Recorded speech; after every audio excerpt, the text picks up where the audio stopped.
Voici une foule immense que personne ne peut dénombrer, de toutes les nations, tribus, peuples, langues. Ils sont debout en face du trône et en face de l'agneau. Ils sont vêtus de robes blanches, des palmes dans leurs mains. Et ils crient d'une voix forte, et ils disent: le salut est à notre Dieu, Elohim, celui qui est assis sur le trône et à l'agneau. Tous les anges sont debout autour du trône, et des anciens, et des 4 êtres vivants. Et ils tombent face contre terre devant le trône, et ils se prosternent devant le Dieu Elohim, et ils disent: Amen. La louange, la gloire, la sagesse, la grâce, l'honneur, la puissance et la force soient à notre Dieu au siècle des siècles. Amen. Un des anciens parle et me dit: mais ceux qui sont revêtus de robes blanches, qui sont-ils et d'où viennent-ils? Je lui dis: mon Seigneur. Alors, dans le texte, c'est Adonai. C'est important, c'est différent.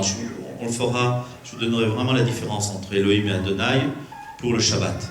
Mon Seigneur Adonai, tu le sais. Il me dit: ce sont ceux qui viennent de la grande tribulation. Donc c'est nous, hein? Ils ont lavé leurs robes et les ont blanchis dans le sang de l'agneau. Et à cause de cela, ils sont en face du trône de Dieu Elohim. Et ils le servent jour et nuit dans son sanctuaire. Celui qui est assis sur le trône dresse sa tente sur eux. Il n'y aura plus de faim, plus de soif.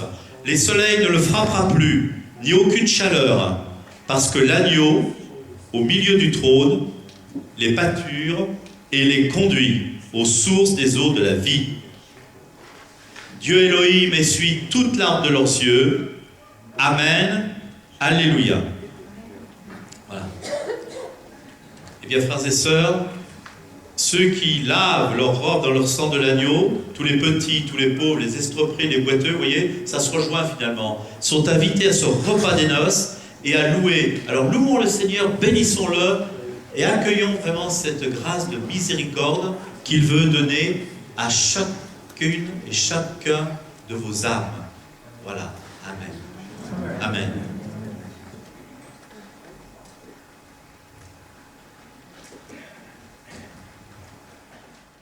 Accueillir la miséricorde du cœur de l'agneau, frères et sœurs,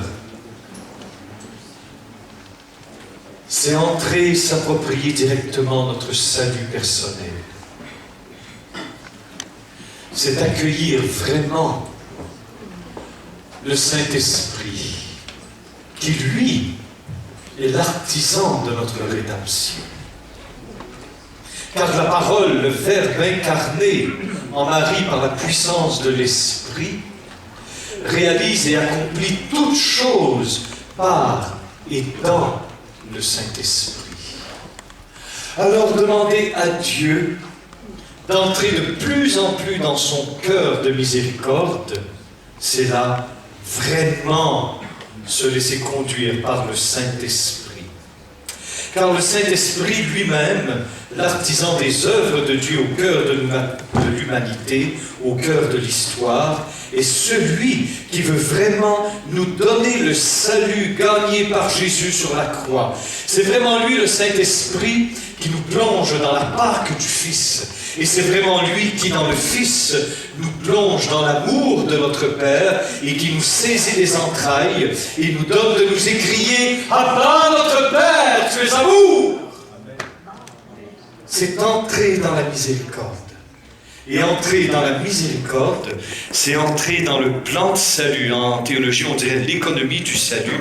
C'est entrer dans le plan de salut jusqu'à l'accomplissement total, où Jésus viendra dans la gloire de son Père, accompagné des myriades célestes pour juger les nations.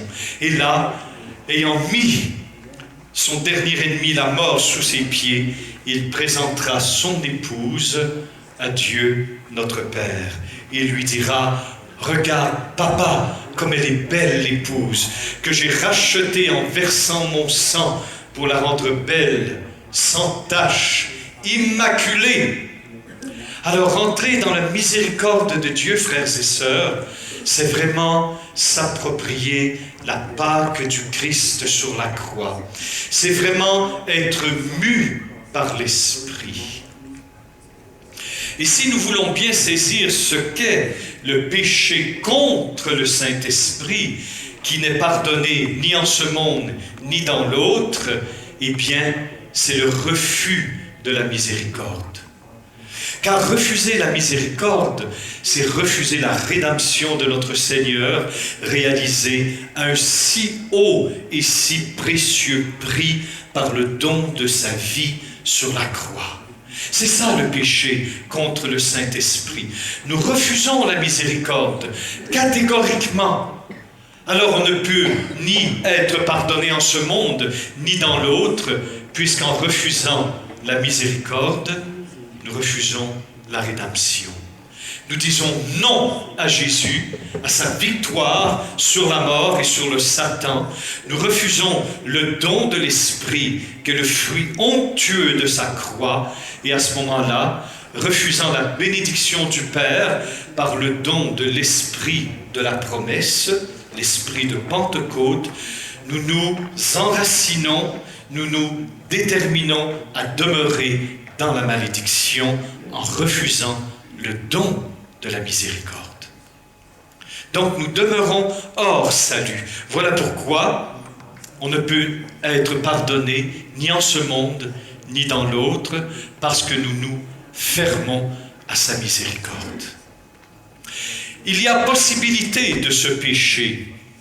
Est-ce qu'il y en a qui vont jusque-là? Cela ne m'appartient pas d'en décider et encore moins de le juger. Parce que dans la vie de l'être humain, il y a tellement de paramètres psychologiques, culturels, spirituels, éducatifs qui interviennent dans la vie de quelqu'un que seul notre Seigneur et notre Dieu est capable de dénouer tout ce sac de nœuds qu'est parfois notre vie. Alors oui, le péché contre le Saint-Esprit est possible. Est-ce qu'il y en a qui l'ont commis ou qui le commettront?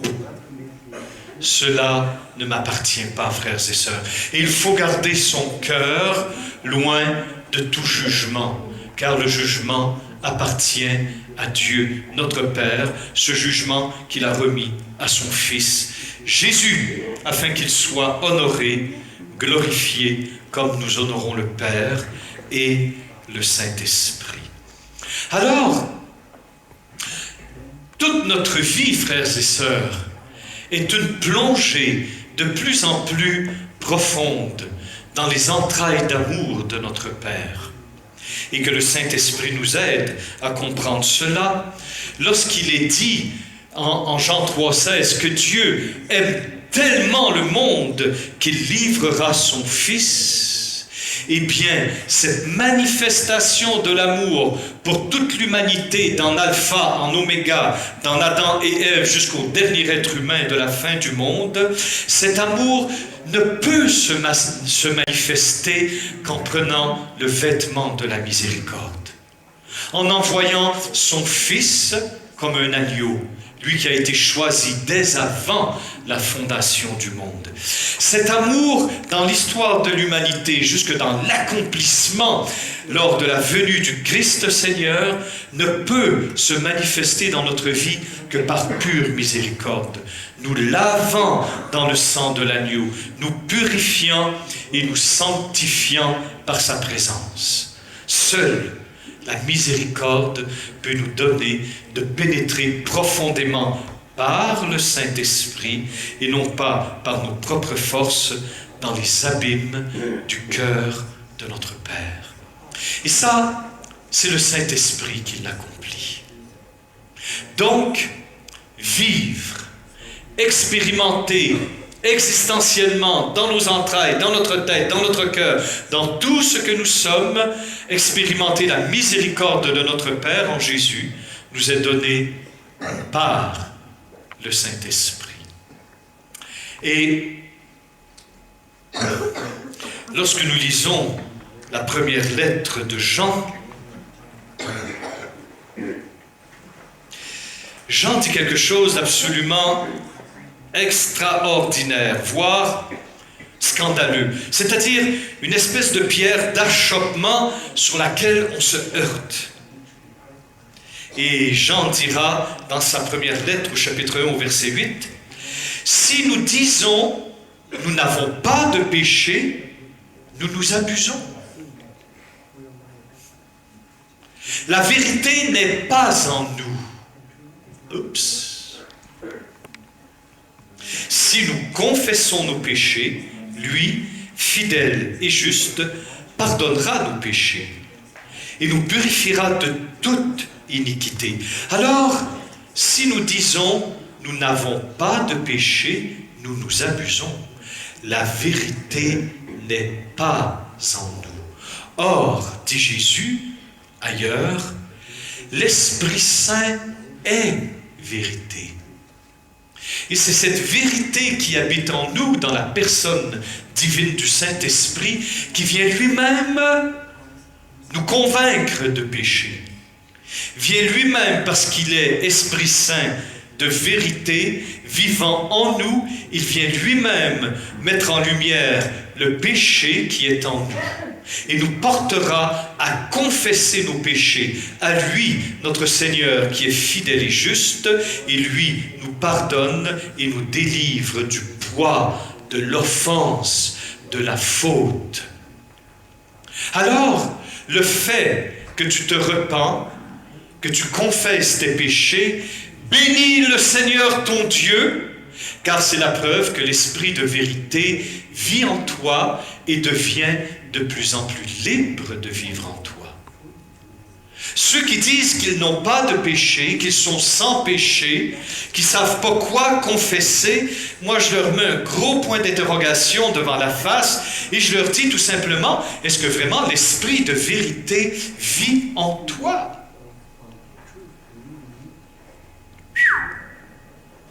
Nous, on pense que l'œuvre du Saint-Esprit en nous, c'est tout simplement les œuvres de gloire, les charismes, la conversion. Mais une présence de l'Esprit de vérité en nous, c'est de nous convaincre de péché. Pour que tout de suite, nous allions vers l'agneau, lui demandant pardon, nous soyons purifiés dans notre conscience des œuvres mortes, comme dit la parole de Dieu. Alors, plus tu marcheras dans la voie du Seigneur, plus même ce que nous appelons aujourd'hui pécatille, qui est souvent pour nous la preuve d'un cœur dur, plus dans le Saint-Esprit, nous voudrons nous éloigner de tout ce que nous appelons péché, et surtout le petit péché mignon, qui est souvent celui qui nous rend esclaves et nous garde dans la mort.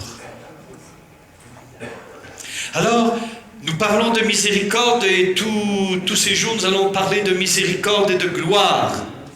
Mais ça va toujours ensemble. Et il y a un psaume qui dit « Je rendrai grâce à l'Éternel en confessant mon péché. » Comment puis-je rendre grâce à Dieu en confessant mon péché?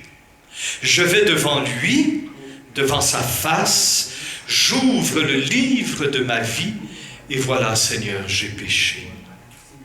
Je rends grâce à Dieu parce que premièrement, je reconnais que j'ai péché et surtout, je reconnais qu'en lui seul est la miséricorde, qu'en lui seul peut être le sang qui me purifie de tous mes péchés et de tout ce qui me rend esclave. Je lui rends grâce en confessant mes péchés parce que je confesse et je proclame qu'il est amour, qu'il est infini miséricorde. Je lui rends grâce en confessant mes péchés. Alors, N'allons pas croire, frères et sœurs, lorsque nous adoptons une attitude et par la suite une démarche de repentance, de conversion, n'allons pas croire que Dieu nous accueille avec un regard de colère, avec un geste menaçant, alors que lui-même, en Isaïe 58, Dieu demande à ses croyants de bannir le geste de la menace.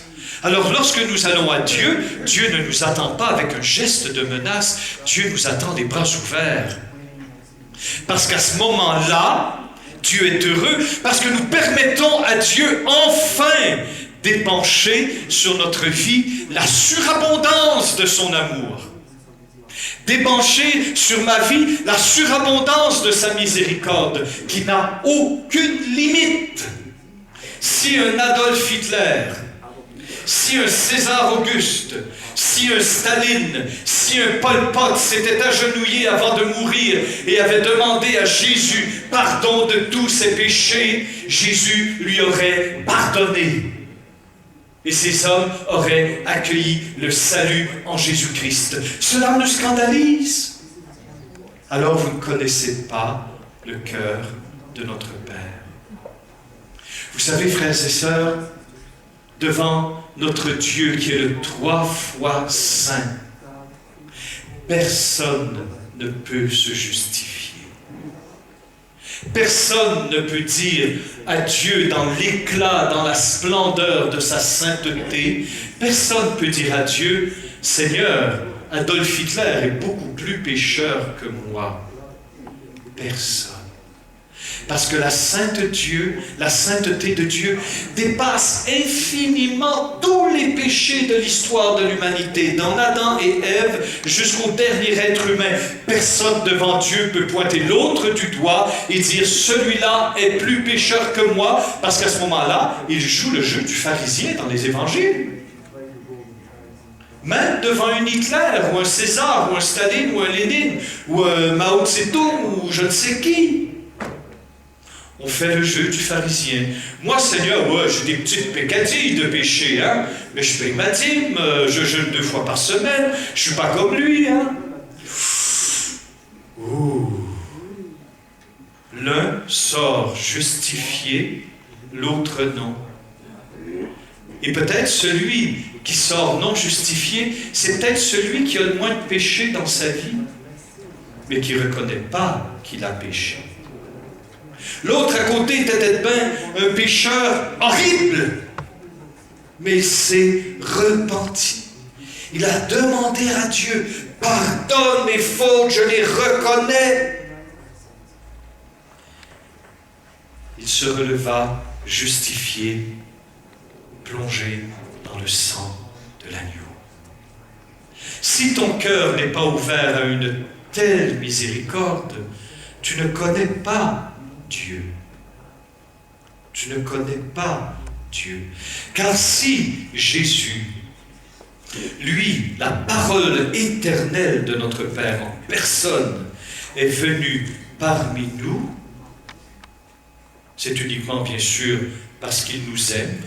Et j'aime beaucoup cette image du Père qui nous envoie son Fils pour la simple raison que le Père envoie son Fils parce qu'il ne veut pas prendre de chance. Qu'est-ce que vous voulez dire, Père Roger? Il ne veut pas prendre de chance. Ben, il ne veut pas prendre le risque de passer son éternité sans contempler mon visage. Alors il déploie sa miséricorde avec une puissance d'amour. Il ne prend aucun risque.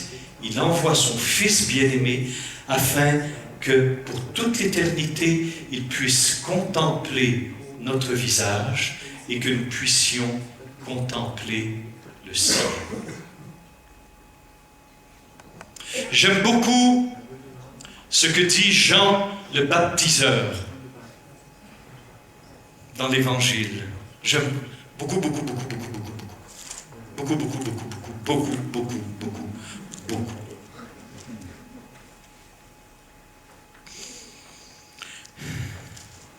Lorsqu'il dit qu'il est là, en Jean 3, 29, qui a l'épouse et l'époux, et en parlant de lui, mais l'ami de l'époux qui se tient là et qui l'entend est ravie de joie à la voix de l'époux. Telle est ma joie, et elle est complète. Et pour cette joie en plénitude, il paiera le prix de sa tête sur un plateau. L'ami de l'époux se tient là, c'est le propre de l'adoration et de la gloire. Je me tiens là. J'entends la voix de l'époux, et la voix de l'époux éveille en moi une joie, et cette joie est parfaite. Et cette joie, Jésus la promet à ses disciples, lorsque dans le scandale de sa passion et de sa mort, et sa mise au tombeau, le Père, par sa puissance, le relèvera de la mort. À ce moment-là, Jésus dit à ses disciples, « Vous me verrez ». Il y en a qui disent « de nouveau » ou « à nouveau ». Moi, j'aime beaucoup dire « vous me verrez nouveau ». Tu comprends-tu la nuance? Vous me verrez nouveau. Vous me verrez neuf, vainqueur de la mort, et à ce moment-là, nul ne vous ravira votre joie, parce que vous m'aurez vu vivant, ressuscité, victorieux. J'étais mort, mais me voici vivant, dit Jésus dans l'Apocalypse. Alors, l'ami de l'époux se tient là et qui l'entend est ravi de joie. Et j'avais écouté un film une fois. Bien sûr, c'est un film de science-fiction qui ne répond pas du tout à la révélation, quoi qu'il y en avait un petit peu. C'est Saint Michel qui, dans une bataille apocalyptique, fait tout pour essayer de rattraper Lucifer.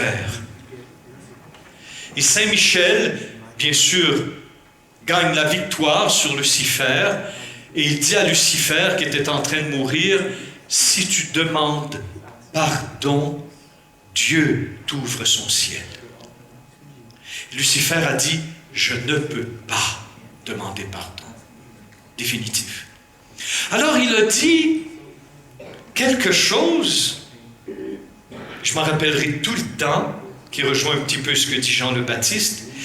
Il dit, « Sais-tu quelle est ma plus grande tristesse, Michel ?» Et dans le film, il y avait un pathos.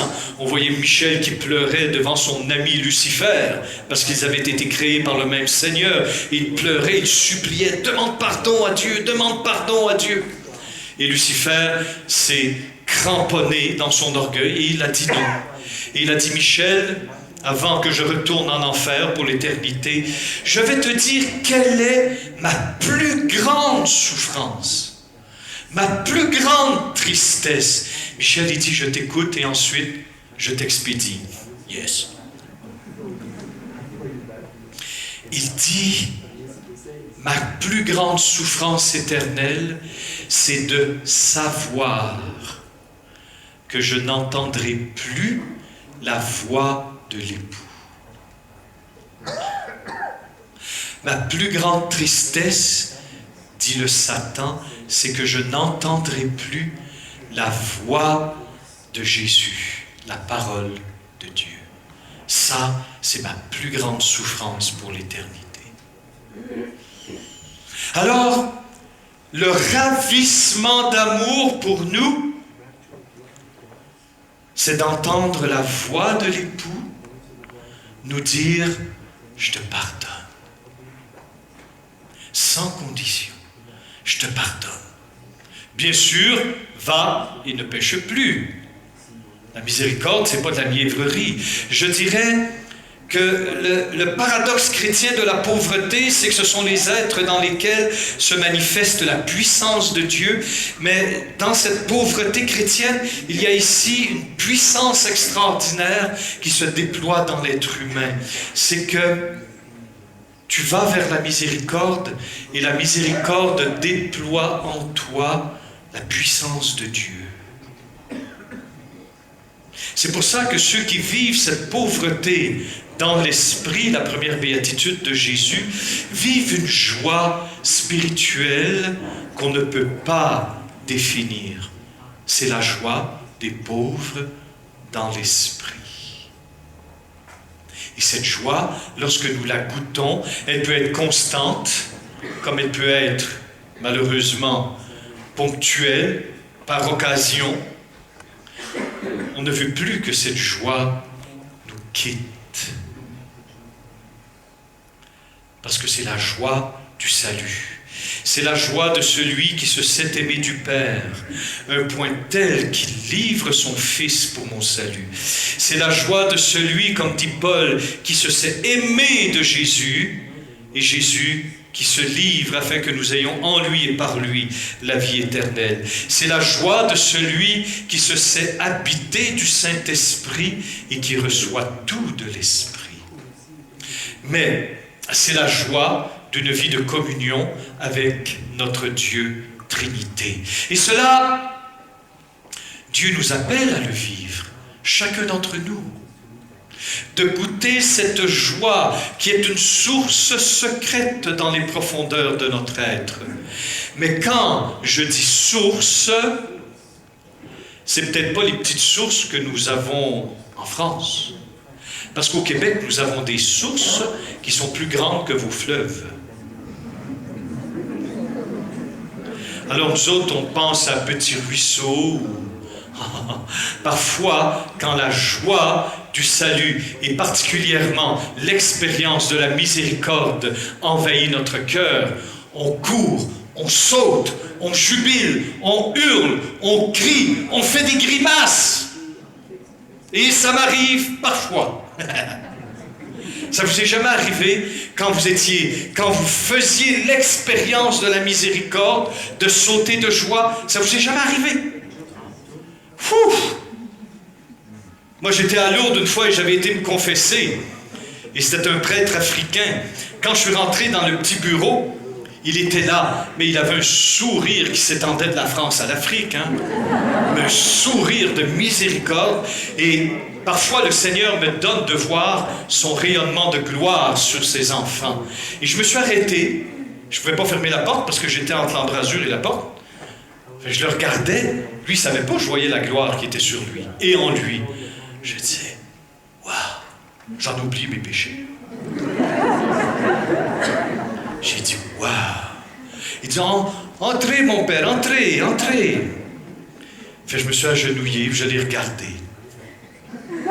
J'aurais aimé ça le regarder longtemps, tellement il était beau et tellement je voyais en lui et sur lui la gloire de Dieu.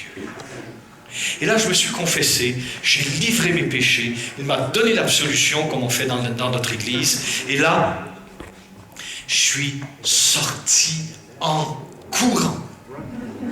Mes frères et mes sœurs sont témoins. Ils étaient là. Ils s'en venaient, eux autres. Ils venaient aussi se confesser. Je suis sorti en courant. Je sautais comme ça. Je faisais toutes sortes de gestes. J'étais complètement une espèce de marionnette désarticulée. Tellement j'avais de joie que je ne pouvais contenir parce que la miséricorde de mon Père s'était épanchée sur ma vie par le cœur de Jésus.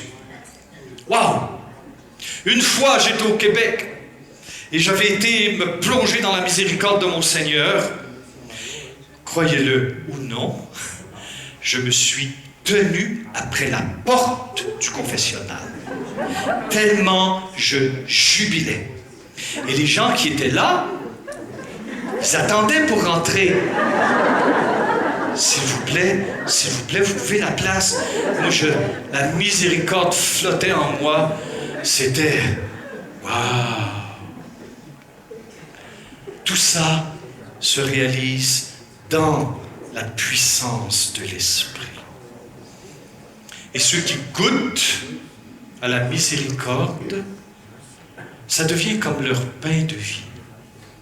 Ils aiment se plonger en Dieu parce qu'ils ont eu cette connaissance expérientielle, enracinée dans ton existence, qui te dit que Dieu est miséricorde, que Dieu est d'amour. Y plonger. Et cela est l'œuvre du Saint-Esprit. Car Dieu notre Père a tellement aimé le monde, a tellement miséricordié le monde, qu'il a donné son Fils, l'unique engendré, afin que quiconque croit en lui ne se perde pas, mais est la vie éternelle. Car Dieu, et il s'agit toujours du Père, n'a pas envoyé le Fils dans le monde pour juger le monde, mais pour que le monde soit sauvé par lui. Tout cela, c'est la manifestation au cœur de l'histoire de la miséricorde. Et si nous voulons vraiment comprendre la résurrection, la victoire de Jésus sur la mort par la puissance du Père dans le Saint-Esprit, c'est tout simplement la victoire définitive de la miséricorde. De la miséricorde sur l'ennemi. L'ennemi va tout faire pour t'empêcher de demander pardon. Il va travailler ton imagination.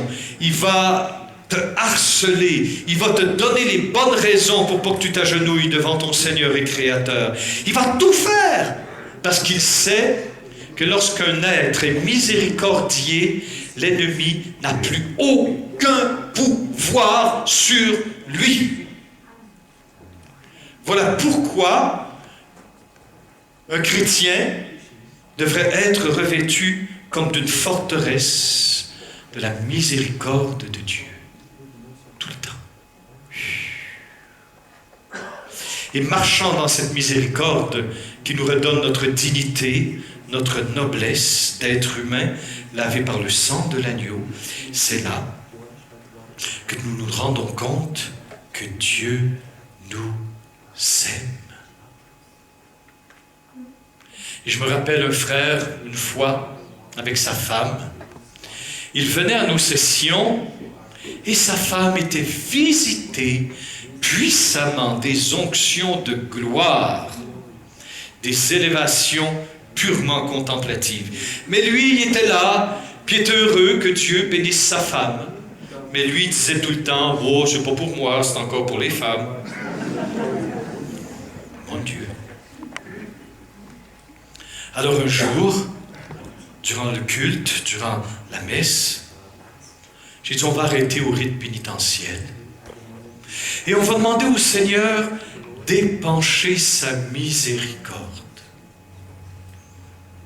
Alors j'ai vu dans l'esprit des torrents de miséricorde couler sur cette assemblée. Mais je les voyais. J'en étais pratiquement mouillé. La miséricorde qui coulait à flot. Et là, à un moment donné, j'ai vu cet homme qui était à côté de sa femme. Là, c'était lui qui était visité par les flots de la miséricorde. Mais tellement, je ne sais pas si tu t'es déjà mis sous une chute, l'effet que ça fait. Mais une chute puissante, là. Tu es vraiment ébranlé par ces torrents d'eau qui te tombent dessus. Eh bien, cet homme était totalement immergé dans la miséricorde et tout son être branlait sous l'impact de sa miséricorde. Et après la messe, il est venu me voir en courant. « Père Roger, enfin j'ai été visité par Dieu, enfin je sais ce qu'est sa miséricorde, enfin !» Puis il pleurait, lui qui était aussi froid qu'un glaçon. Dieu l'a fait fondre par sa parole. C'est les psaumes, ça. Hein? Il envoie sa parole, la glace fond, il répand son esprit, les eaux coulent. Alors la parole fait fondre les glaciers de nos cœurs. La parole nous donne la révélation de sa miséricorde. Voilà pourquoi, frères et sœurs, sous ce thème de miséricorde et de gloire, ce n'est pas contradictoire. Ça marche ensemble. Un être miséricordieux qui lui-même ne fait pas miséricorde ne pourrait jamais prétendre marcher dans la gloire de Dieu, ne pourrait jamais prétendre expérimenter la gloire de Dieu, puisque son cœur n'est pas pénétré de miséricorde. Et c'est ce que nous enseigne le chapitre 58 du prophète Isaïe, lorsqu'il parle du véritable amour, de la véritable miséricorde, lorsqu'il dit en 58,6 « N'est-ce pas plutôt ceci le jeûne que je préfère ? Défaire les chaînes injustes, délier les liens du joug, renvoyer libres les opprimés, briser tous les jougs. N'est-ce pas partager ton pain avec la famille, héberger chez toi des pauvres sans abri? Si tu vois un homme nu, le vêtir, ne pas te dérober devant celui qui est ta propre chair. Alors, dit Dieu au verset 8, ta lumière éclatera comme l'aurore. Ta blessure se guérira rapidement. Ta justice marchera devant toi et la gloire d'Adonai te suivra. Tu t'imagines? Quand tu vis dans la miséricorde, c'est-à-dire quand tu es un être heureux, parce que ceux qui vivent la miséricorde sont heureux. Voilà la promesse de Dieu sur ta vie. Alors ta lumière éclatera comme l'aurore. Et si tu es blessé, ta blessure se guérira rapidement, parce que tu es déjà disposé à l'amour. Voilà pourquoi tu guériras rapidement. Parce que Dieu ne guérit que par son amour sur ta vie. Et voilà pourquoi Jésus nous enseigne que si tu ne pardonnes pas à ton frère ou à ta sœur qui t'a blessé par le péché, qui t'a offensé, Dieu ne peut pas te pardonner parce que ton cœur même est fermé à l'épanchement de sa miséricorde. C'est pour ça que Jésus dit, mais ton Père non plus ne peut pas te pardonner parce que ton cœur lui-même se ferme. Alors pardonne, à ce moment-là tu ouvres et tu laisses à Dieu l'occasion de te remplir de sa miséricorde. Alors, ta justice marchera devant toi. Et la gloire du Seigneur te suivra. Tu as la justice de Dieu devant toi, tu as la gloire du Seigneur derrière toi, ta lumière qui éclate, et en plus, le Seigneur te guérit de tes blessures.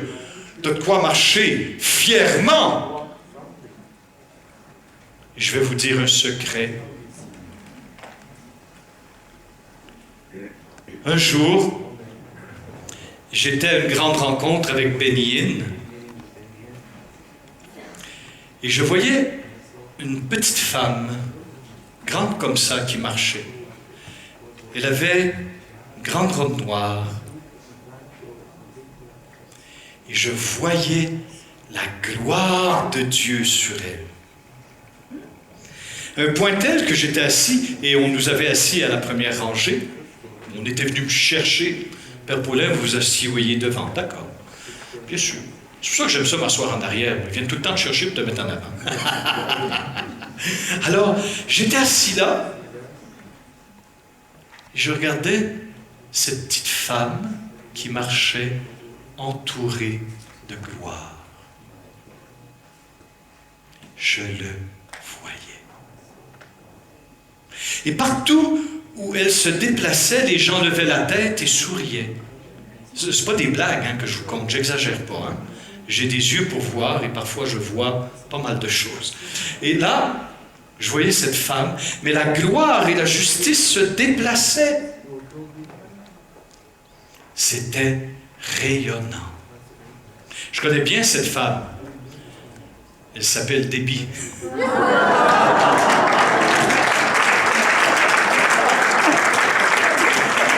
This is the truth, my dear. When we were together with Debbie, with Benny Hinn, I looked this little woman walk in the glory. Na, na, na, na, na. Dis-lui que c'est pour son humilité. C'est magnifique, c'est magnifique. Le monde ne peut pas reproduire ces choses. Le monde ne peut pas reproduire ça. C'est trop lumineux, ça n'éblouit pas, ça met la joie, ça met l'amour, ça met particulièrement la miséricorde. Et la gloire du Seigneur te suivra. Alors, écoute bien, tu crieras et Adonai répondra. Tu crieras, Adonai répondra tout de suite. Tu appelleras et il dira, me voici. Dans toute la Bible, depuis Abraham, Moïse, Jérémie, Ézéchiel, jusqu'à Marie, la réponse de Dieu qui appelle, à Dieu qui appelle, c'est « me voici ». À l'être qui a reçu la miséricorde et qui fait miséricorde, c'est Dieu qui dit « me voici ». C'est Dieu. Dieu, l'Éternel, le Tout-Puissant, le Créateur du monde visible et invisible, c'est lui qui dit à ses enfants « me voici, Dieu ». Et j'aime beaucoup ce passage dans l'Évangile où un père de famille vient voir Jésus pour venir guérir ses enfants. Et dans la Bible, c'est écrit que Jésus se mit à le suivre. C'est Jésus qui suit l'homme qui est rempli de compassion et de miséricorde. Il se mit à le suivre. Dieu lui-même se met à la suite de celui qui est rempli de miséricorde et qui fait miséricorde. Quelle humilité que le cœur de notre Dieu. Quelle humilité que notre Dieu. Tu te rends compte? Lui, le berger des nations, le Seigneur des seigneurs, le roi des rois, celui qui crée, relève et sanctifie, lui-même se met à la suite de l'homme pauvre, de l'homme qui fait miséricorde et de l'homme qui se fait miséricorde. Dieu lui-même. Cela, Bouddha ne le fait pas, le Allah des musulmans ne le fait pas, le Dieu des Juifs ne le fait... Non, je me trompe. Le Dieu des Juifs va, sa Shekinah, suit et descend avec le pauvre. Les multitudes d'idoles hindous jamais ne se mettra à la suite de l'homme. Les athées ne peuvent pas imaginer, ça ne montera, comme dit Paul, ça ne montera jamais à leur intelligence, à leur imagination, que Dieu puisse se faire chair jusqu'à la croix. Il n'y a que Jésus qui nous révèle l'amour, l'humilité en surabondance de notre Dieu en se mettant à la suite de l'homme. Et en lui disant, me voici.